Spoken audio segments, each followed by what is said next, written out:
시청자 여러분 안녕하십니까? 주식시장에서 공매도가 지난 3일부터 부분적으로 재개됐습니다. 공매도 금지는 지난해 코로나19에 따른 주식시장 충격을 최소화하기 위해 긴급히 시행됐는데요.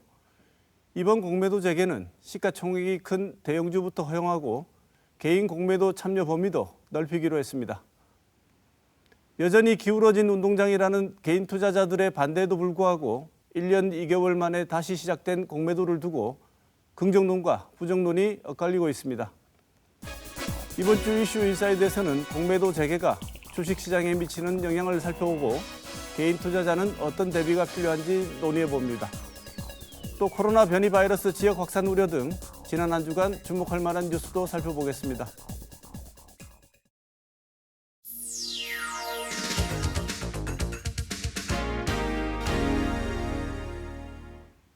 지난 한 주간의 중요 이슈를 짚어보는 시간 뉴스 큐레이션입니다. 오늘도 보도국 김은혜 기자 나와 있습니다. 어서 오십시오. 안녕하세요. 네, 김 기자, 지난 한 주 어떤 일이 있었나요? 네, 이번 주도 코로나로 시작합니다. 이 지역사회에서 코로나19 변이 바이러스 확산이 늘고 있습니다. 백신 보릿고개로 접종이 원활치 않은 가운데 방역에 혼란을 주는 건 아닌지 우려스럽습니다. 방역당국에 따르면요, 지난달 기준으로 경북 지역에서 73건의 확진자 검체에 대해서 유전자 분석을 한 결과 캘리포니아 변이 바이러스가 35건 검출됐습니다. 방역당국은 권역별 질병센터를 통해서 확산 속도가 빠르거나 집단 감염이 발생을 하면 확진 환자 15% 정도의 표본을 추출해서 변이 여부를 확인하게 되는데요. 이 과정에서 경북 지역 캘리포니아 변이 바이러스 검출률이 47.9%에 이르는 것으로 확인이 된 겁니다.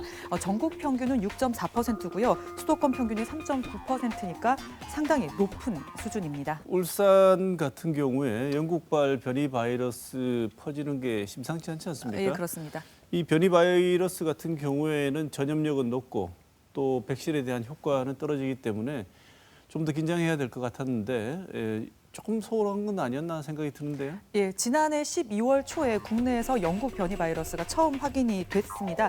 이후에 열흘 뒤에 영국과 오가는 항공편이 중단이 됐었는데요.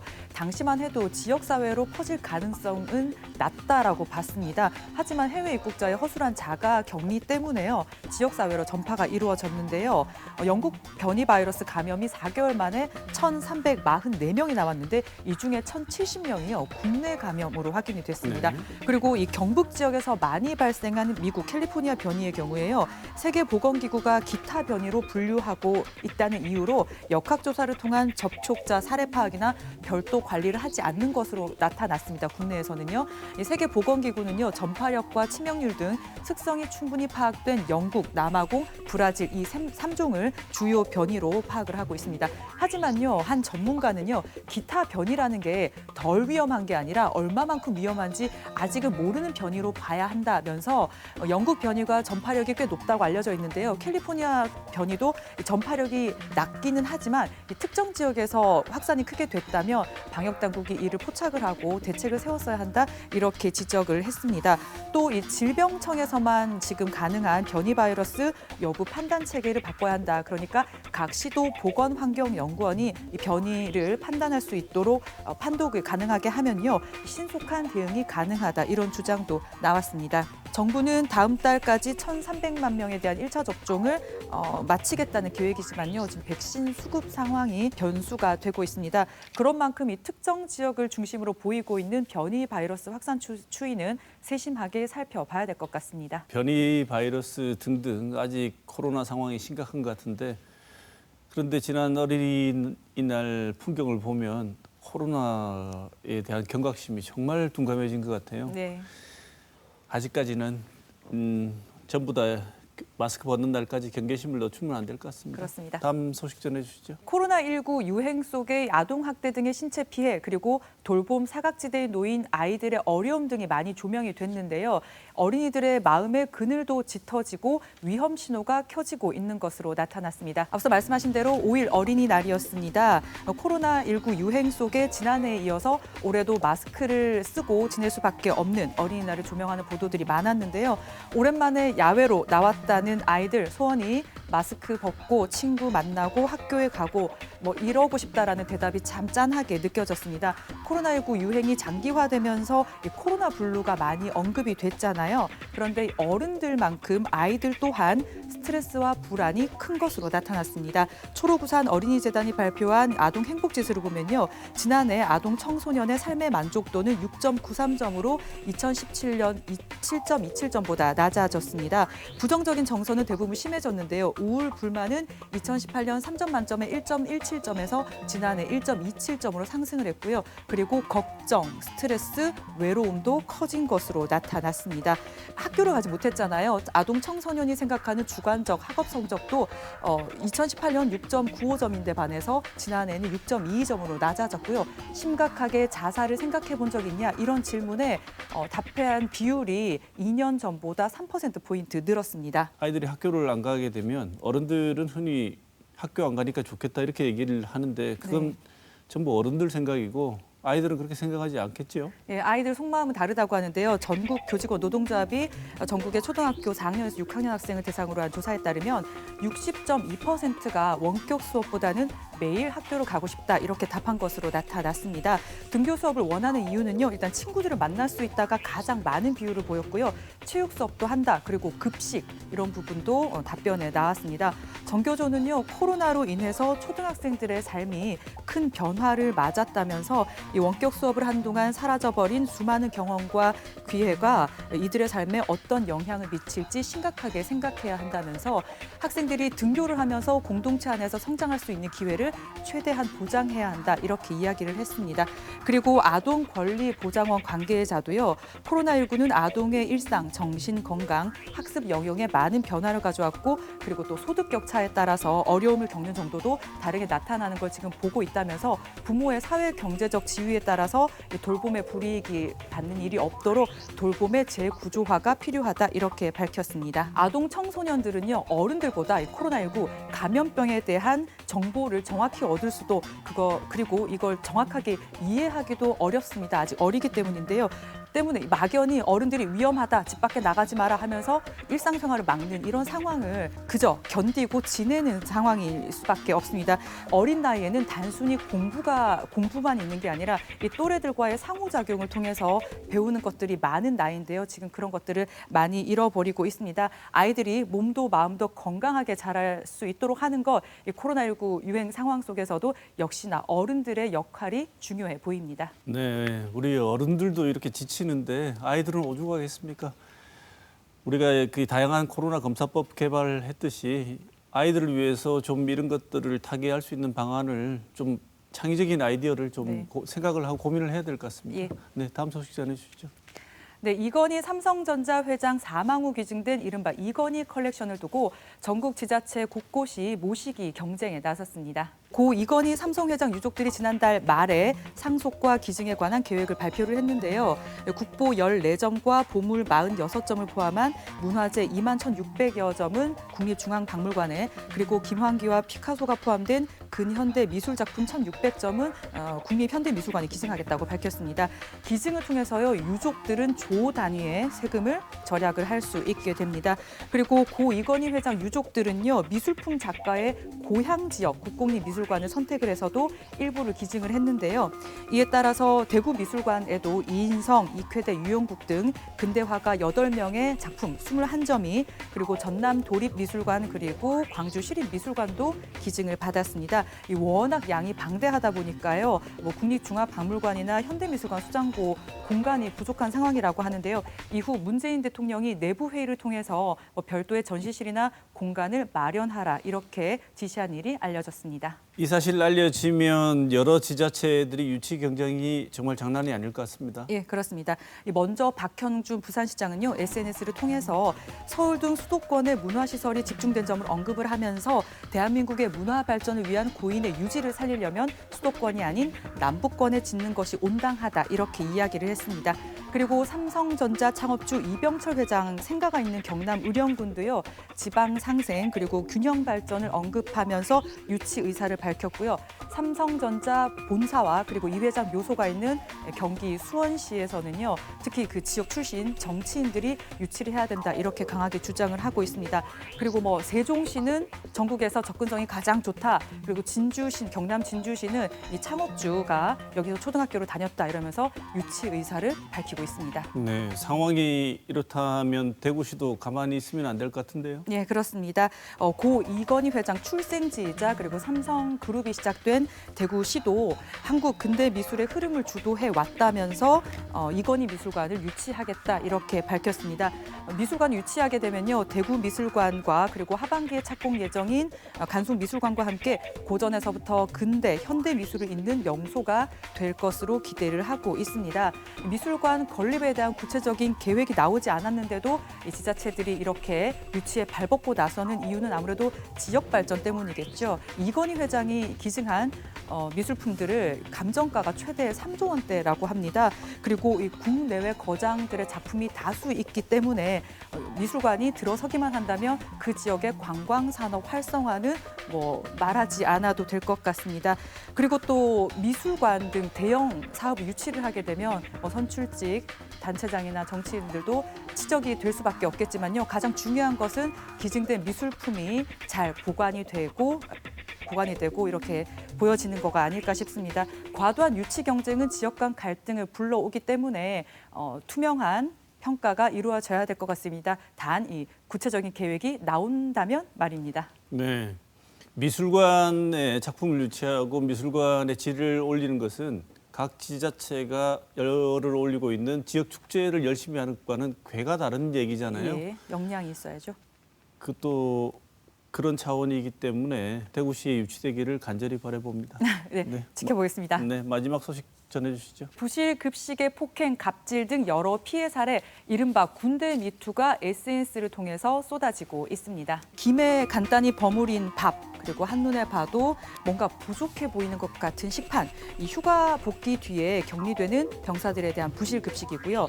그리고 코로나19 방역을 이유로 훈련 샤워를 할 수 없는 훈련병들 이야기, 그리고 군 간부가 이 풋살 경기 중에 곰을 빼앗겼다면서 병사를 폭행하고 천식 있는 훈련병에게 간단한 감기약만 처방했다. 이런 내용들이요. 육군 훈련소 대신 전해드립니다 등 이 군 민관 관련 SNS 계정을 통해서 군에서 당한 억울한 사연, 부조리가 알려지고 있습니다. 최근 여론이 악화되면서요. 국방부가 여러 차례 여러 사례에 대해서 사과를 했고 대책을 내놓으면서 수습에 나섰습니다. 네. 예전에 군대는 말이야 이런 얘기하면 꼰대 소리 듣기 딱 좋은데요. 네. 그래도 예전에도 뭐 소원술이라고 불편한 거 있으면 함 같은데 적어 놓겠는데 네. 본인 신원이 드러날까 봐 굉장히 거기에 넣는 것마저도 굉장히 조심스러웠는데 네. 요즘은 그 휴대폰을 사용할 수 있게 되면서 안에 있던 내용들이 밖으로 많이 알려지게 되는 것 같아요. 네, 그렇습니다.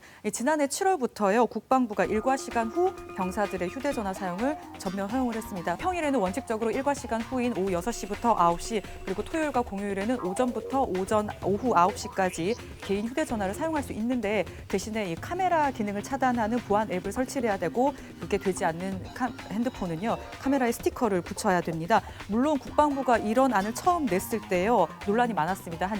그 당시 야당 의원은 당나라 군대 된다, 군대가 정신무장 해제한다면서 나는 결사반대 뭐 이렇게 얘기를 했다가 정말 여론의 묻매를 맞았는데요. 그럼에도 불구하고 병사들의 그 군대 적응 문제 그리고 고립감 해소 등의 긍정적인 효과가 있다. 국방부가 이렇게 판단을 했고요. 자료에 따르면 해마다 늘던 병사들의 극단적 선택이나 탈영이 이 휴대전화 사용을 허용한 이후에 줄어든 것으로 나타났습니다. 다시 한번 꼰대 소리 들을 가능성이 있지만 네. 그럼에도 불구하고 여기는 군대니까요. 부작용에 대한 우려가 크지 않겠습니까? 예, 그렇습니다. 지난해 시범 운영을 할 때요, 그 기밀 사항인 암구호가 SNS 통해서 노출이 됐고요. 그리고 휴대전화를 사용하는 도중에 뭐 그 불법 도박이라던가 디지털 성범죄에 가담하는 등 이런 사례들이 파악이 됐습니다. 군 일각에서는요, 자체적으로 해결할 수 있는 일들이 필요 이상으로 외부에 알려지고 있다, 이런 불만이 제기되고 있습니다. 특히 카메라 사용이 안 되는데 이건 어떻게 찍었냐, 이런 문제 제기도 되고 있거든요. 그렇기 때문에 이 병사들의 무분별한 휴대전화와 SNS 사용이 우려도 적지 않아서 이에 대한 연구와 개선책이 필요하다, 이런 주장이 간부들 사이에서 나오고 있다고 합니다. 하지만 국방부는요, 일부 지휘관들의 휴대전화 사용 우려에 대해서 병사들의 휴대전화 사용은 통제하지 않을 것이다, 이렇게 밝혔습니다. 휴대전화의 긍정적 효과를 극대화하고 역기능은 최소화해서 새로운 병영 문화를 만들어야 할 때라고 하면서요, 보안 문제에 대해서는요, 기술적 차단이라든지 교육을 통해서 보안책을 시행하겠다, 이렇게 이야기를 했습니다. 거꾸로 매달아도 국방부 시계는 간다라는 말이 있다고 하던데요. 몸으로 때우고 참고 견디기만 하면 되는 것처럼 치부되던 이 폐쇄적인 군대예요. 1980년대 초부터 2000년대에 태어난 이 디지털 시계로 무장한 MZ세대들의 반격을 받고 있습니다. 이건요, 기존의 지휘계통과 문화가 해결하지 못했던 문제점이 많았기 때문이겠죠. 이 시대가 변하고 병사들이 변하고 있는 만큼 군대도 변해야 될 것 같습니다. 지금까지 이번 주 주목할 만한 뉴스 짚어봤습니다.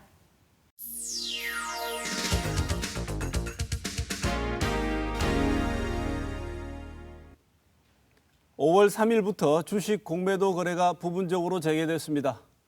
코로나19 충격 이후 정부가 공매도를 금지한 지 1년 2개월 만의 일입니다. 시장에서는 공매도 재개로 큰 변화를 겪을 것이라는 전망과 영향은 제한적일 것이라는 예상이 엇갈리고 있는데요. 오늘 이슈 인사이드에서는 공매도 재개가 주식시장에 미치는 영향과 개인 투자자들의 대응 방안을 논해봅니다. 먼저 오늘 나와주신 두 분 패널 소개하겠습니다. 황세훈 자본시장연구원 연구위원 나오셨습니다. 어서 오십시오. 네, 안녕하세요. 반갑습니다. 네. 안병국 미래에셋증권 VIP 솔루션 본부 이사 나오셨습니다. 어서 오십시오. 네, 안녕하십니까? 네.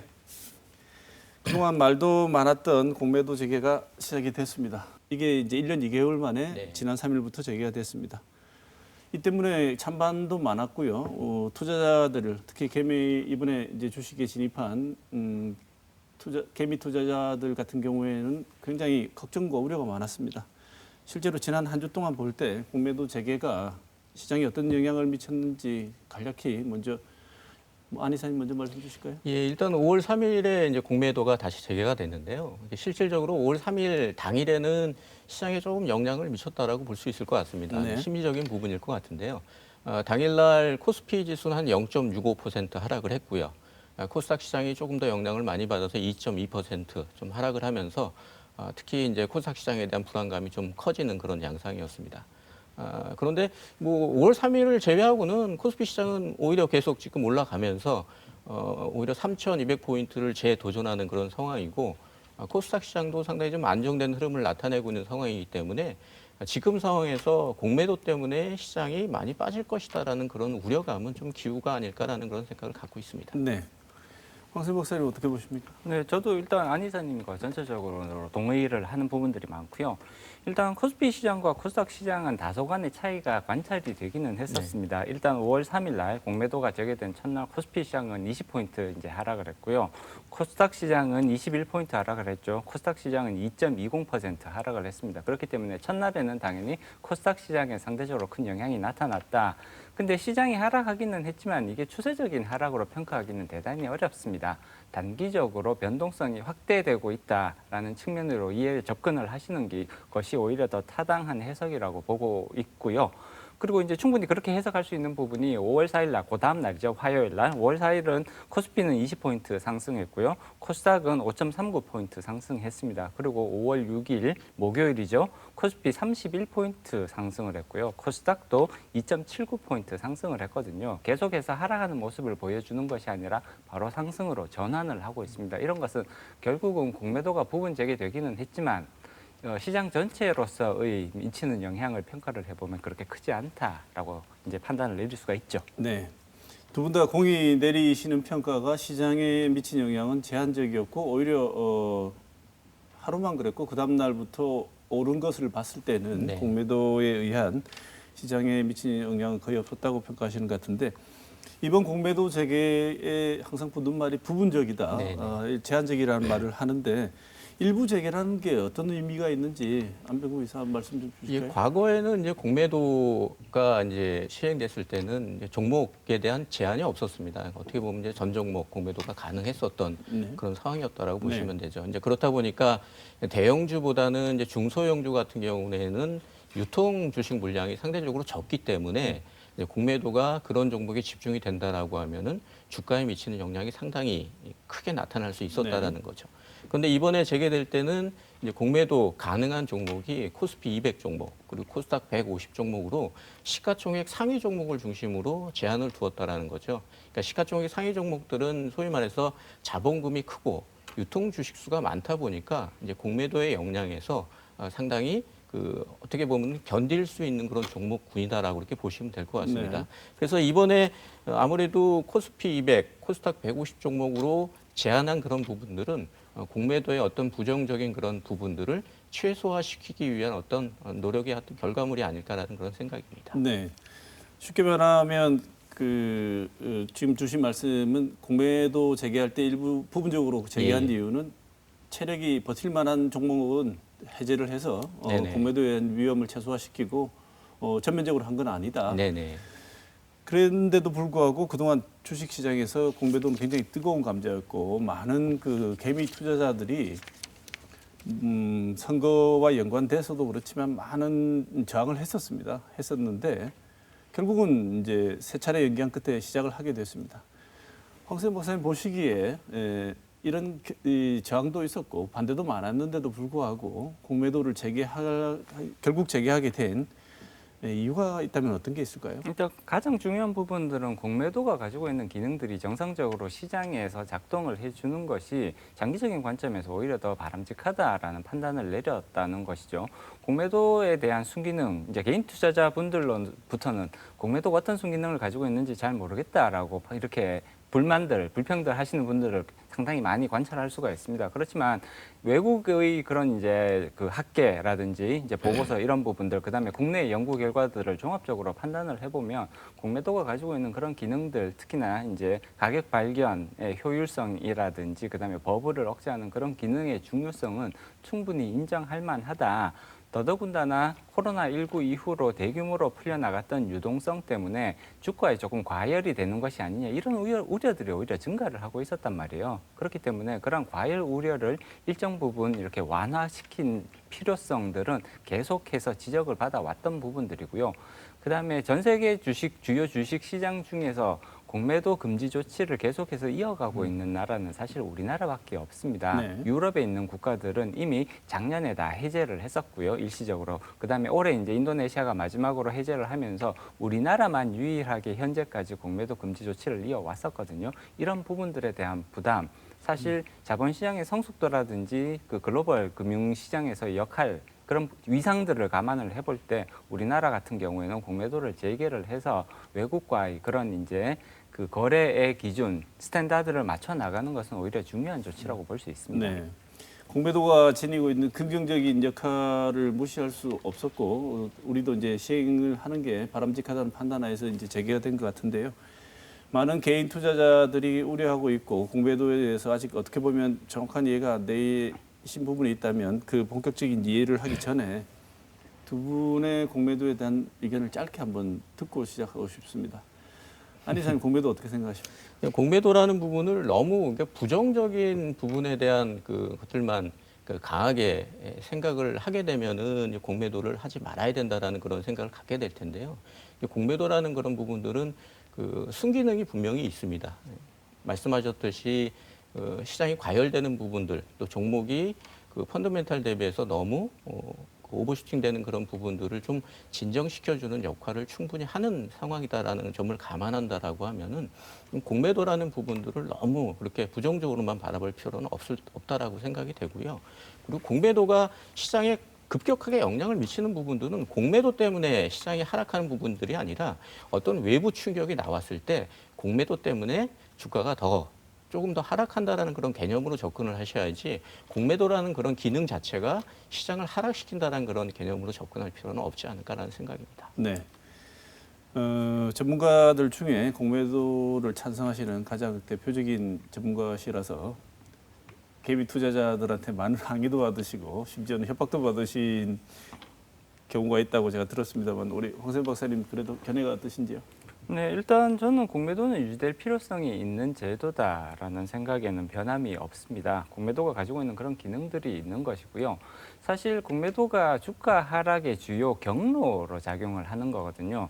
예를 들어서 기업 실적이 안 좋아질 것 같은 그런 기업들이 있으면 당연히 주가는 그런 부분들을 반영을 해서 떨어지겠죠. 근데 그 반영되는 경로가 공매도인 것이거든요. 따라서 공매도 자체가 문제라기보다는 그 주가 하락을 만들어낼 수밖에 없는 그런 기업의 펀더멘탈의 변화, 이런 것이 사실은 주가 하락에서 가장 중요한 이유라고 볼 수가 있습니다. 도구를 비난하기에는 조금 이렇게 그 한계가 있는 것이 아닌가라는 생각이 들고요. 굉장히 부정적인 견해가 많이 팽배해 있는 것은 알고 있습니다만 공매도가 가지고 있는 그런 기능들은 이제 존중될 필요성이 있다. 다만 거기서 나타날 수 있는 단점들, 부작용들 당연히 존재를 하겠죠. 이런 단점들, 부작용들을 최소화할 수 있는 방향으로 계속해서 제도를 개선해 나가는 것, 이런 부분이 중요하다고 생각합니다. 네.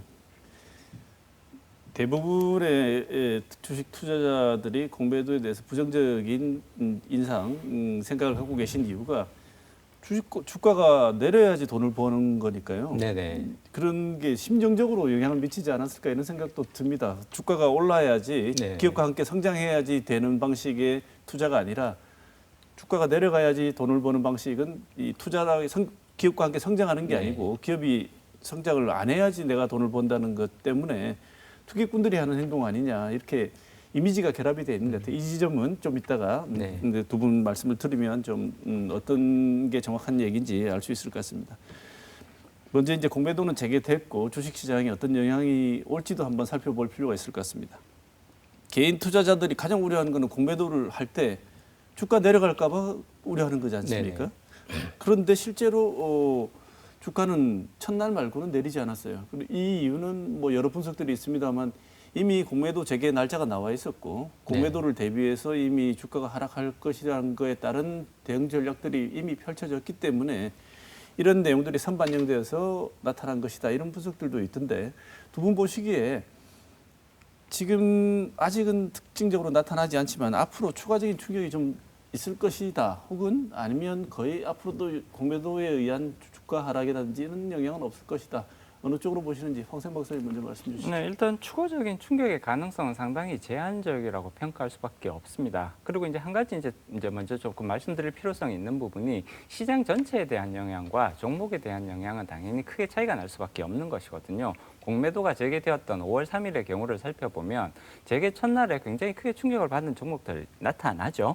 반대로 공매도가 재개되었음에도 불구하고 오히려 주가가 뚜렷하게 상승하는 종목들도 나타난단 말이에요. 그래서 이런 효과들이 종합적으로 지수에 반영되면서 시장 전체로 평가를 하면 큰 충격은 없었다. 이렇게 평가를 해볼 수가 있는 것이거든요. 그렇기 때문에 공매도가 재개된다, 시장에 크게 영향이 없었다, 모든 종목이 안 떨어질 것이다라는 말씀을 드리는 것이 아닙니다. 종목에 따라서는 특히 이제 가장 대표적인 것이 바이오 업종이었죠. 그동안 과열 논란이 사실 가장 컸던 업종이 바이오 업종이고요. 공매도가 재개가 되니까 역시나 어느 정도 예상했던 바와 같이 바이오 종목에 있어서는 큰 폭의 주가 하락들이 나타났습니다. 그렇지만 이러한 주가 하락은 종목의 차원에서 개별 기업의 관점에서 접근을 하시는 것이 오히려 합리적인 이해 방향이라고 볼 수 있는 거고요. 시장 전체의 관점에서 보면 오히려 크게 영향은 없을 것 같다, 없었다라고 평가를 할 수가 있는 것이죠. 따라서 향후에도 시장 전체, 코스피 지수, 코스닥 지수 이런 시장 전체의 관점에서 보면 거의 영향은 없을 것 같다. 이미 시장은 공매도 재개의 영향, 그런 충격에서 상당히 지금 멀어지고 있다, 벗어나고 있다라고 평가를 해야 될 것 같고요. 추가적으로 더 큰 충격이 올 것이라고 예상하는 것은 오히려 합리적인 기대라고 보기가 어려울 것 같습니다. 네, 공매도가 곧 주가 하락을 의미하는 것이 아니고 공매도가 재개되면 그동안 거품이 있던 개별 종목들은 주가 조정을 받을 수밖에 없는 상황이기 때문에 받아야 되는 주가 조정을 받은 것으로 볼 필요가 있다. 이렇게 정리를 할 수 있겠는데 안민경 기사 동의하십니까? 예, 저도 뭐 그런 부분에 대해서는 큰 이견은 없고요. 그리고 이제 공매도라는 부분들이 이제 자꾸만 이제 공포감이 이제 커지는 이유가 이제 과거에 이제 공매도를 이제 금지했을 때 그 시기를 살펴보면요. 처음 이제 공매도를 금지했을 때가 2008년도 글로벌 금융위기 당시 때였고요.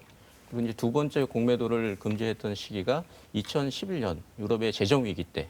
그리고 이제 세 번째가 이제 작년에 코로나 팬데믹 그 이후에 이제 공매도를 금지했던 부분인데 그 글로벌 금융위기나 유럽의 재정위기나 코로나 팬데믹이나 이런 상황들은 어떻게 보면은 우리가 예상하지 못하는 큰 외부 충격이거든요. 글로벌 경제가 크게 가라앉는 그런 큰 외부 충격에서 공매도가 주가를 더 떨어뜨리는 그런 역할을 하다 보니까 그냥 공포감으로 이제 작용을 하는 것 같습니다. 그런데 지금 상황에서는 이제 경기가 많이 지금 또 회복이 되고 있는 그런 상황이기 때문에 지금 상황에서 공매도 때문에 시장이 다시 크게 주저앉는다라는 그런 부분은 너무 앞서 나가는 그런 상황이다라고 보면 될 것 같고요. 물론 외부에서 어떤 큰 충격이 다시 발생한다라고 하면은 공매도의 영향이 또 크게 나타날 수 있지만은 지금 그런 상황이 아니다라는 부분을 감안하면은 지금 공매도에 대한 재개 우려감을 너무 크게 가져갈 필요는 없지 않을까라는 생각입니다. 네, 방금 안병국 이사께서 이 과거에 있었던 두 번의 충격을 말씀을 하셨는데 두 번의 충격이 있을 때 공매도를 금지했다가 재개한 이후에 홍 박사님 그때도 재개하고 난 뒤 효과 영향들이 많았습니까? 일시적으로 변동성이 확대되는 효과는 관찰이 되었었고요. 그렇지만 시장 전체가 다시 또 크게 폭락을 한다든지 하락을 하는 그런 결과로 이어지지는 않았습니다. 지금 우리가 총 3번의 공매도 금지 경험을 가지고 있습니다. 글로벌 금융위기가 발생했었던 2008년 이제 10월 1일부터 2009년 5월 31일까지 약 8개월의 기간 동안 공매도가 금지된 적이 있었고요. 그다음에 유럽 재정 위기가 이제 한참 조금 우려가 됐던 2011년 8월 1일부터 11월 9일까지 또 공매도가 금지되었던 기간들이 있습니다. 그리고 작년 3월 16일부터 이제 올해 5월 2일까지 공매도가 금지가 됐었죠. 2008년에 금지되었던 시기 그리고 이제 해제된 결과를 살펴보면 2009년 5월 31일까지 공매도가 금지가 되었었고요. 6월 1일부터 이제 공매도가 재개가 되는데 이날 보면 코스피는 오히려 20포인트를 상승을 합니다. 재개된 첫날 코스피가 오히려 상승하는 모습을 보여주고요. 그리고 이제 첫날 이제 효과뿐만이 아니라 조금 이렇게 길게 한 3개월 정도 그러면 재개한 이후에 코스피가 크게 떨어졌느냐 전혀 그렇지가 않다는 거죠. 3개월 동안 약 14.7% 코스피는 상승을 했고요. 코스닥은 다소간 영향이 달랐습니다. 코스닥은 이제 3개월 동안 약 4.3% 정도 하락하는 모습을 보여줬거든요. 그래서 코스닥과 코스피 약간은 차별화된 모습을 보여줬다 이렇게 평가를 할 수가 있는데 2011년도에도 이제 금지가 됐다가 해제가 됐단 말이에요. 11월 9일 날 해제가 이제 금지가 됐다가 11월 10일부터 이제 해제가 되는데 이때 코스피는 굉장히 큰 폭으로 하락합니다. 마이너스 4.9%. 아마 기억하시는 분들 분명히 계실 거예요. 마이너스 4.9% 하락을 하죠. 근데 이때 하락을 했던 중요한 이유는 공매도가 재개된 그런 영향보다는 오히려 그때 이탈리아가 이제 국가 부도 위기까지 갔었거든요. 그래서 이탈리아 국채 금리가 무려 7%를 넘어서 버렸단 말이에요. 그래서 이탈리아에서 큰 위기가 발생하는 것이 아니냐 이러한 우려 때문에 코스피가 크게 하락을 했고 뉴욕 증시도 그날 보면 마이너스 3% 하락을 하거든요. 네. 따라서 공매도의 영향이 일부 있기는 했습니다만 이것을 전적으로 공매도의 영향이라고 해석하기는 조금 한계가 있고 조금 길게 3개월의 단위 그러니까 11월 10일부터 3개월의 기간 동안 얼마나 코스피나 코스닥이 상승을 했냐 살펴보면 3개월 동안 코스피는 9.9% 상승을 했고요. 코스닥도 이 기간에 상승을 합니다. 8.2% 상승을 하거든요. 그렇기 때문에 공매도 재개를 통해서 시장이 크게 출렁거릴 것이다, 하락할 것이다, 뭐 이런 전망과는 큰 차이가 나는 결과를 보여줘 왔습니다. 네. 황 박사님 말씀 들으면 우리가 나름대로 상당히 여러 세 번에 걸쳐서 네. 이번을 포함해서 경험치가 좀 축적이 되지 않았을까 이런 생각이 들거든요. 그럼에도 불구하고 이렇게 많은 걱정을 하시는 걸 보면 이전에보다 개미 투자자들이 많이 늘어나서 그런 영향도 좀 없지 않아 있을 것도 같은데 코스피하고 코스닥하고 방금 이전의 경험에서도 조금 다른 차이를 보였다고 말씀하셨는데 이번에는 어떤 쪽으로 나타날 거라고 예상을 하시는지요? 코스피와 코스닥이 네네. 같은 방향을 보일지 아니면 공매도 영향이 두 영역에서 좀 다르게 나타날지 어떻게 보십니까? 어느 정도는 이제 종목단에서 조금 다르게 나타날 가능성이 있어 보입니다. 이게 코스피 200 종목 같은 경우는 보통 시가총액이 1조 원 이상 되는 그런 종목이거든요. 네. 그렇기 때문에 그 공매도의 영향은 상대적으로 좀 제한적이다라고 보면 될 것 같고요. 코스닥은 코스닥 150 종목들은 시가총액이 한 5천억 이상 되는 그런 종목들입니다. 이게 코스피 종목에 비해서는 나름대로 좀 영향이 더 있을 수 있는 개연성은 분명히 있습니다. 다만 이 공매도라는 그런 부분들이 아까도 말씀드렸지만은 그 외부의 어떤 큰 충격이 아닌 이상은 시장에 미치는 영향은 상당히 제한적이거든요. 종목 단에서는 그럼 어떤 식의 영향을 미치느냐 하면 너무 고평가되어 있는 종목들 같은 경우는 실적 발표가 이제 계속 되고 있는 그런 상황에서 예상보다 실적이 좋지 않게 나온다라고 하면은 아무래도 주가는 좀 떨어지겠죠. 그런 가운데 공매도가 일부 영향을 미칠 수 있는 개연성이 있습니다. 특히 이제 코스닥 시장 같은 경우는 코스피 시장보다는 성장주의 개념으로 더 많이 고평가된 종목들이 많은 상황이기 때문에 상대적으로 코스피하고 코스닥을 비교해 보자라고 하면은 코스닥 시장이 그래도 조금 더 영향을 받는 그런 상황이 되지 않을까라는 네. 생각입니다. 홍쌤 박사님 어떻게 보십니까? 네, 일단 코스피와 코스닥은 조금 차이가 나타날 가능성은 높습니다. 근데 이제 이게 시장의 차이라고 저는 해석을 하지는 않고요. 코스닥을 보시면 코스닥 150과 코스피 200 구성 종목들을 보시면 코스닥 150의 바이오 종목들이 훨씬 더 비중이 높게 포진이 되어 있습니다. 네. 이번에 공매도가 재개되면서 주가가 하락한 종목들을 살펴보면 주로 바이오 종목들인 것이 사실이거든요. 코스닥 150 구성 종목들이 모두 주가가 떨어졌느냐? 전혀 그렇지는 않습니다. 네. 주로 바이오 종목들, 그리고 바이오 종목들이 그동안 고평가 논란, 과열 논란이 가장 컸던 종목들이거든요. 이런 종목들, 다시 말해서 이건 조금 이제 버블이 있는 것이 아니냐, 이런 이제 우려가 되는 종목들을 중심으로 해서 많이 주가가 조금 이제 빠지는 모습들이 나타났었고요.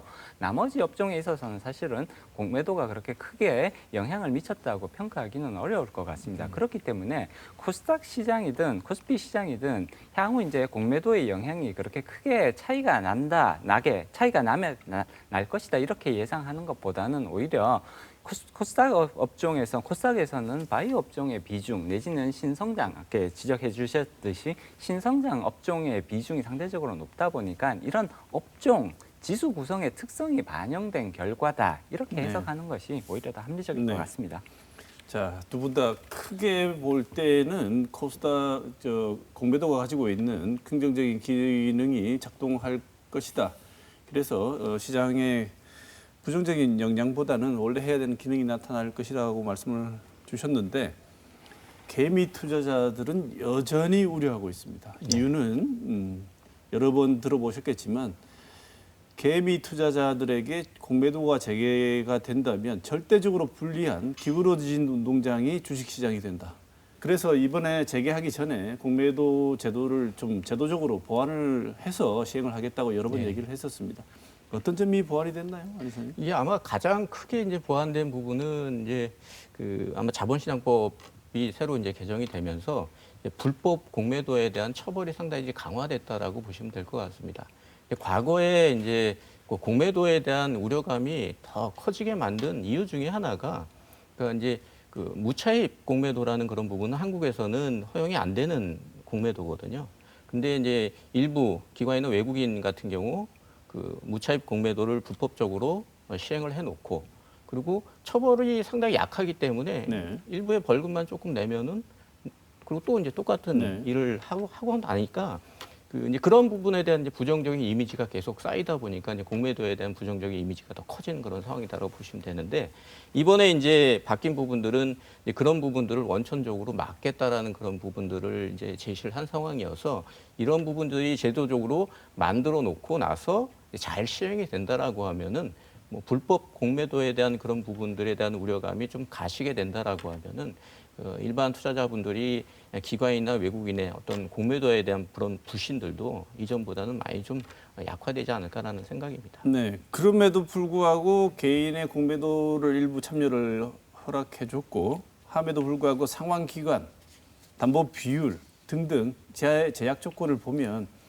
아직도 기관하고 외국인에게 절대적으로 유리하다는 말들을 많이 하시는데 홍생 박사님 보시기엔 어떻습니까? 네, 이제 외국인과 기관들, 그다음에 개인 투자자들에게 적용되는 그런 기준들이 다른 것은 사실입니다. 상환 기간도 다르고요, 담보 비율도 다릅니다. 근데 이 두 가지는 사실은 같아지기가 사실은 조금 대단히 어려운 영역인 거거든요. 외국인들, 기관들, 그리고 개인 투자자들 간에 이렇게 조건들이 달라지는 데 있어서 가장 중요한 부분은 바로 신용도의 차이라고 볼 수가 있습니다. 주식을 빌려갔다가 상환하지 못할 위험성들이 개인 투자자들이 오히려 훨씬 더 높다고 평가를 받기 때문에 이런 현상들이 나타나는 것이고요. 주식을 빌리는 행위잖아요. 돈을 빌리는 것과 사실은 완전히 동일한 성격을 가진다라고 볼 수가 있습니다. 그렇기 때문에 이 신용도의 격차에 따라서 상환 기간이라든지 혹은 담보 비율의 차이가 나타나는 것은 이거는 어쩔 수가 없는 네. 현상이라고 볼 수가 있습니다. 네. 다만 그 격차가 좀 큰 거는 사실이거든요. 지금 상환 기간을 보시면 기관이나 외국인들은 사실상 상환 기간이 큰 의미는 없습니다. 왜냐하면 이쪽은 리콜 베이스로 이제 거래가 이루어지거든요. 무슨 얘기냐면 기관들이나 외국인들이 주식을 빌릴 때는 주식을 빌려주는 쪽에서 당장 주식이 필요하니까 이틀 안으로 상환해 주십시오라고 요구를 하면 그 계약 기관이랑은 상관없이 무조건 이틀 안에 상환을 해줘야 되는 방식. 이게 이제 기관과 외국인들의 주식 대차 거래의 스탠다드거든요. 네. 그렇지만 개인들한테는 이렇게 요구할 수가 없습니다. 개인들한테 갑자기 이틀 안에 주식 상환해 주세요. 이렇게 말씀을 드리면 그 주식을 상환하지 못하는 경우들이 오히려 대부분일 거란 말이에요. 그래서 이런 식으로 설계하는 것은 대단히 어렵습니다. 기관과 외국인들이 사실상 그러한 그 계약 기간에 크게 영향을 안 받는 것은 기본적으로 언제든지 상환 요구를 할 수 있기 때문에 이런 식으로 설계가 가능한 거고요. 반대로 개인들은 60일 정도의 기간 동안에는 상환에 대한 의무가 이제 60일 동안은 계속해서 유지가 되는 거잖아요. 그렇기 때문에 이런 식으로 이제 설계가 되어 왔던 거죠. 다만 그럼에도 불구하고 60일이라는 기간은 다소간 짧게 느껴질 수 있습니다. 오히려 개인들에 대한 주식 대여 기간을 최소 180일이라든지 혹은 길게는 360일 이 정도까지 확대를 해서 개인들도 충분히 긴 기간 동안 활용할 수 있도록 만들어주는 것은 상당히 필요한 조치라고 볼 수가 있죠. 그 지점은 제도적 보완이 필요한 지점이라고 말씀하시는 거죠? 그렇습니다. 우리 황세현 박사님 말씀 들으면 우리 이 한간에서 그냥 흔히 하는 말로 쉬운 네. 말로 제 느낌은 뭐 어떤 거냐면 역시 돈이 돈을 버는구나. 돈을 많이 가지고 있는 기관이 이 여러 가지 측면에서 네네. 돈을 벌 수밖에 없는 구조구나 하는 생각이 들기도 하는데 안 이사님 이 지점에 대해서는 어떻게 생각하십니까? 기관하고 외국인에게 여전히 유리한 절대적으로 유리한 운동장이다. 네, 아무래도 그 기관이나 외국인이 지금 유리한 상황이다라고 저도 판단이 되고요. 그래서 제도적으로 방금 말씀해 주신 대로 그 상환 기간이 지금 저희 그 개인 같은 경우는 60일로 지금 제한이 돼 있고 이제 재연장이 지금 아직은 안 되는 그런 상황인데 이런 부분들이 뭐 재연장이 몇 회 이상 가능하게 그런 부분으로 좀 이제 시행을 하면서 제도적으로 충분히 개선해야 될 부분들은 있지 않을까라는 생각입니다. 네. 황 박사님 아까 말씀 주신 기간 연장을 좀 제도적으로 보완할 필요가 있다는 부분 이외에 지금 나와 있는 그 공매도 정책에 좀 더 필요한 제도적 보완책이 있다면 어떤 게 있을까요? 일단 지금 계속해서 상환기관과 담보 비율에 대한 그런 이제 불만들이 존재하는 것이 사실입니다. 그렇기 때문에 이제 상환기간 현재 60일에서 재연장해서 최소한 180일 또는 360일까지 가져가는 것 저는 필요한 조치라고 보는 거고요. 사실 공매도 제도와 굉장히 유사성을 가진 제도가 신용거래 융자 제도라고 볼 수가 있습니다. 돈을 빌려서 주식을 사는 거 이미 개인 투자자분들이 굉장히 많이 사용하고 계시는 수단이잖아요. 사실 이것과 공매도는 완전히 동일한 제도거든요. 하나는 주가 상승에 대한 투자, 하나는 주가 하락에 대한 투자. 그 방향성만 다르고요. 그 거래 기법이라든지 위험 관리 방법이 완전히 동일한 방식으로 이루어집니다. 근데 신용거래 융자를 보시면 거기도 제한이 있습니다. 그렇지만 연장을 해서 360일까지 쓰실 수 있도록 신용거래 융자 제도가 운영이 되고 있거든요. 따라서 공매도도 여기에 대해서 대칭성을 확보할 필요성이 있는 거죠. 돈을 빌려서 주식을 사는 게 360일까지 가능하다면 당연히 주식을 빌려서 공매도를 하는 것도 360일까지 가능한 방향성으로 가져가 주는 것이 오히려 합리적인 조치라고 볼 수가 있습니다. 담보 비율에 대한 얘기들이 많이 나오죠. 기관들은 보통 105% 이제 담보 비율을 가지고 가고 있고요. 그 다음에 개인들은 140에서 150% 증권사들이 이제 이 사이에서 보통 정하고 있습니다. 근데 이제 격차가 꽤 나죠. 앞서도 말씀드렸듯이 격차가 나는 가장 중요한 원인은 신용도의 차이라고 볼 수가 있습니다. 그리고 기관들도 일률적으로 105%는 아니고요. 경우에 따라서는 빌리기 힘든 종목 같은 경우에는 150%, 160%까지 담보 비율이 올라가는 경우들도 흔히 있거든요. 따라서 이제 이런 신용도의 차이라든지 기관들의 그러한 그 비율의 그 이제 일정하지 않다. 그건 상품에 따라서 달라진다라는 점을 감안을 하면 격차가 존재하는 것은 어쩔 수 없는 현상이라고 볼 수가 있습니다. 네. 다만 현재처럼 개인들에 대해서 140%에서 150%는 다소간은 조금 낮춰줄 수 있는 것이 아니겠느냐. 격차를 줄이는 노력은 충분히 가능하지 않을까. 이쪽 부분에 있어서는 추가적으로 더 우리가 고민해봐야 되는 부분이라고 볼 수 있습니다. 네. 그런데 안 이사님, 네. 일반적인 개미 투자자들 같은 경우에 말이죠. 담보도 이렇게 잡아두고 신용을 주지 않습니까? 네. 근데 지금 이 신용을 쓰게 될 때 이 개미 투자자들이 부담해야 되는 그 이자 비율이 일반 은행 금리보다 훨씬 높은데 네. 그럼 굉장히 담보도 잡고 있으면서 이자도 많이 받고 그러면서 이 공매도 하는데 비슷한 정책이다 이렇게 이제 황 박사님 말씀하셨는데 이유가 뭡니까? 왜 이렇게 높죠? 그 이유가 높은 부분은 이제 증권사 입장에서도 돈을 뭐 그냥 빌려줄 수는 없는 그런 거니까 네. 증권사마다 아마 그 이율은 다 차이는 있을 겁니다. 그냥 빌려줄 수는 없는 그런 상황이니까 이게 제도적으로 받는 그런 부분들이기 때문에 뭐 저로서는 그 부분에 대해서 어떻게 좀 말하기는 좀 어려운 부분이 네. 있을 것 같네요. 공매도 할 수 있다고 개인도 할 수 있다고 풀어놨습니다. 근데 이게 어떻게 진행되는지 뭐 내가 마음대로 하고 싶다고 할 수 있는 건지 어떤 절차를 거쳐야 되는 건지 참여 과정이나 이런 것들에 대해서 설명을 좀 잠깐 주시죠, 한 박사님. 네, 일단 개인 투자자분들에게도 이제 공매도의 기회가 공매도의 문이 이제 훨씬 더 넓어지고 있습니다. 그래서 원하시는 분들이라면 충분히 시도해 볼 수 있는 그런 이제 수단으로 바뀌고 있죠.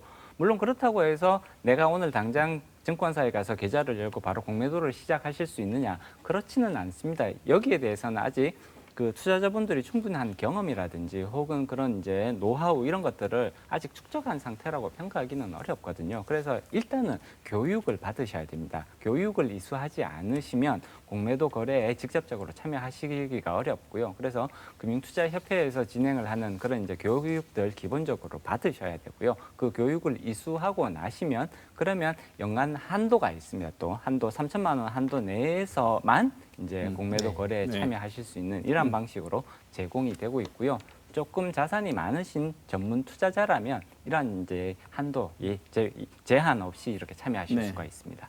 이렇게 참여하게 된다면 개인 투자자가 공매도 절차에 참여하면 이것은 반드시 명심해야 된다는 지점이 어떤 게 있을까요, 안 이사님? 뭐 아무래도 공매도는 그 어머니 투자의 한 방법입니다. 그런데 좀 약간 좀 투기적인 그런 부분들이 좀 가미된 부분이라고 보시면 될 것 같기 때문에 이 부분을 그냥 투자의 어떤 긍정적인 한 방법, 자신의 자산을 관리하는데 해지 전략으로서 활용한 한 방법이 되면은 상관이 없지만은 그 공매도나 아니면 신용이나 이런 것을 몰빵을 하는 그런 의미로 활용을 하게 된다라고 하면 이건 투자가 아니라 투기거든요. 네. 예, 그런 부분을 조금 자제하면서 활용할 필요는 충분히 있다라고 생각이 됩니다. 이게 투자나 자기의 자산 운용에 있어서 기본 전략이 결부될 수 없다는 걸 예. 명심해야 한다.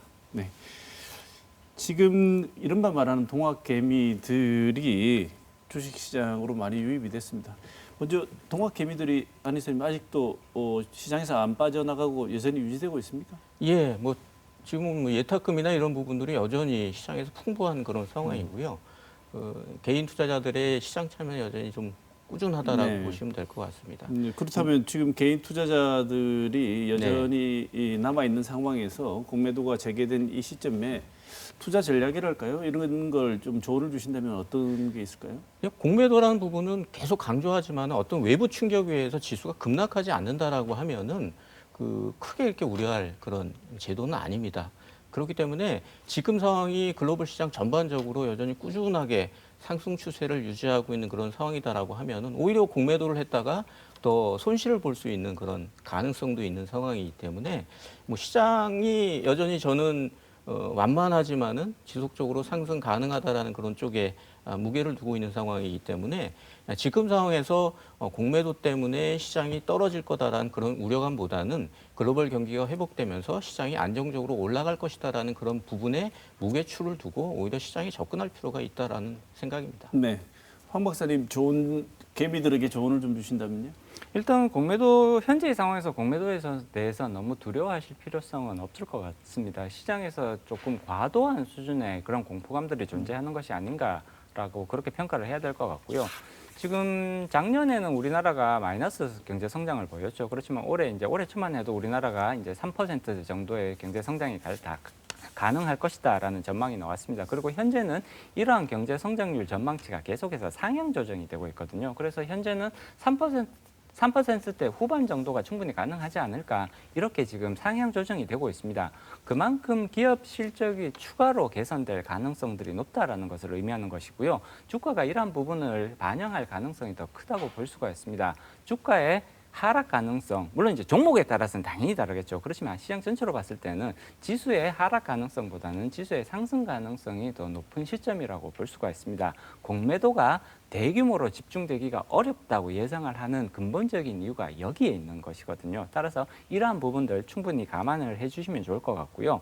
그리고 공매도든 혹은 주가 상승에 대한 투자든 역시 가장 중요한 것은 기업의 펀더멘탈이라고 볼 수가 있습니다. 기업의 펀더멘탈이 좋아지는 기업들 계속해서 매입을 하시는 것이 맞는 전략이겠죠. 반대로 기업의 펀더멘탈이 나빠지고 있다고 판단을 하신다면 이러한 기업에 대해서는 오히려 공매도가 가능한 투자 전략으로 부상할 수가 있습니다. 결국은 기업이 좋아지면 가격이 오르는 것이 정상이고요. 기업이 나빠지면 가격은 떨어지는 것이 정상이고 양쪽 방향으로 투자 기회들이 생긴다는 것은 투자자분들이 받아들이시기에 해석하기에 따라서는 굉장히 바람직한 방향성일 수 있습니다.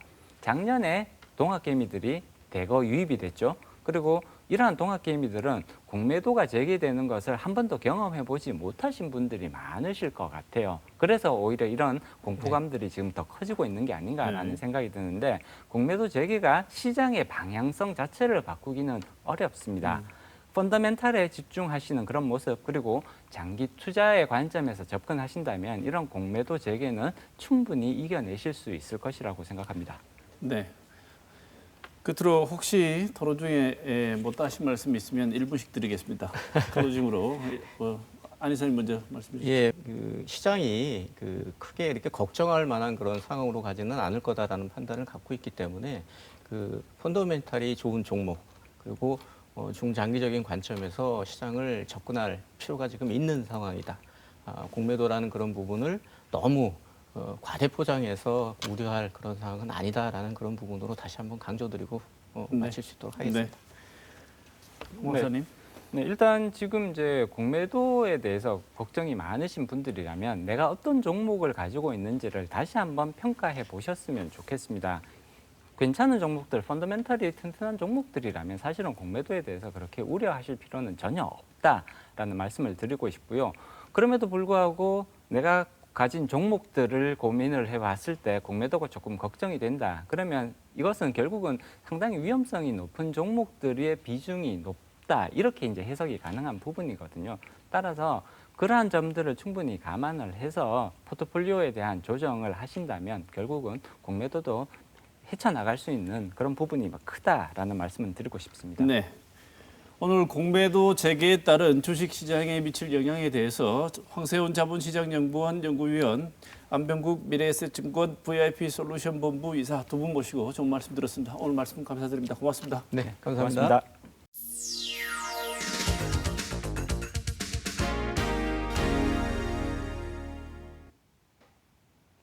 배달 앱을 통한 서비스를 운영하는 업체 요기요는 배달을 담당하는 노동자들이 화장실 한 번을 갈 수 없는 시스템을 운영하며 최근 입길에 오르고 있습니다. 전태일이 분실했던 50년 전 저임금 장시간 노동을 강요했던 주체는 기업주였습니다. 그런데 지금은 AI, 인공지능이 일을 시키는 시대로 바뀌고 있습니다. 화장실 한 번 가기 힘든 노동, 다쳐도 병원 한 번 가기 힘든 노동에 항의를 하게 되면 사업자는 우리는 모르는 일이고 다 인공지능이 한다는 답이 돌아옵니다. 인공지능이 설정하는 등급에 내몰린 노동자들에게 동료 배달원들은 동지가 아닌 나의 자리를 뺏는 경쟁자들입니다. 이런 현실은 참으로 비인간적인 상황입니다. 새로운 노동 환경이 새로운 방식으로 노동자들을 얽어매고 있는 것입니다. 인공지능이 정한 규칙에 의해 무한 경쟁에 내몰리는 현실, 사업주 말대로 사람이 배달하고 있다는 사실을 인공지능은 모릅니다. 그런데 그 사업주는 사람이 아니던가요? 이번 주 시사톡톡은 여기서 마치겠습니다.